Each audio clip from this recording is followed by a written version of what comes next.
శిరీష, భర్త పేరు బన్నీ. వీరు డోర్నిపాడు నుండి ఇక్కడ నంద్యాల తైలాభిషేకానికి వచ్చారు.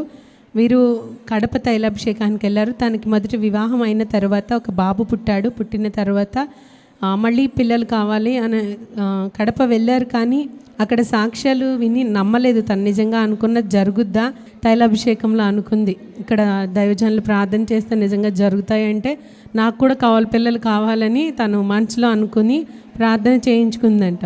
చేయించుకున్న తర్వాత తను గర్భవతి అయిన 3 నెలలకి తను వెళ్ళి చెక్ చేయించుకుంటే నీ కడుపులో పిల్లలు ఉన్నారని డాక్టర్స్ చెప్పారనమాట.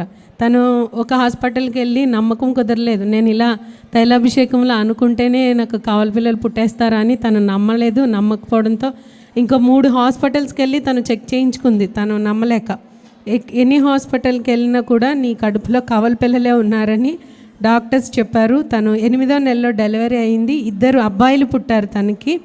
మొదట 8వ నెలలో పుట్టడం వల్ల వారు కొంచెం బలహీనంగా ఉండి ఐసీయూలో పెట్టారు. 10 రోజులైతే డాక్టర్స్ వారి ఆరోగ్య విషయంలో ఏమి చెప్పలేమని అన్నా కూడా వారి ఇక్కడి నుంచి తీసుకొని వెళ్ళిన ప్రార్థన నూనె రోజు ఆ బిడ్డలకి రాసి వారి నోట్లో వేసి ప్రార్థన చేసినప్పుడు ఆ బిడ్డలిద్దరినీ దేవుడైతే క్షేమంగా తోడుకొని వచ్చాడు. ఈరోజు సాక్షులుగా మన ఎదుటి నిలబడ్డారు.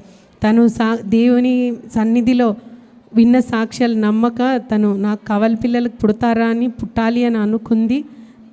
తను నమ్మకం లేక పిల్లల గురించి 3 హాస్పిటల్స్కి వెళ్ళి తను చెక్ చేయించుకుందండి. దేవుడు తన ప్రార్థన ఆలకించాడు, పిల్లల్ని ఇచ్చాడు.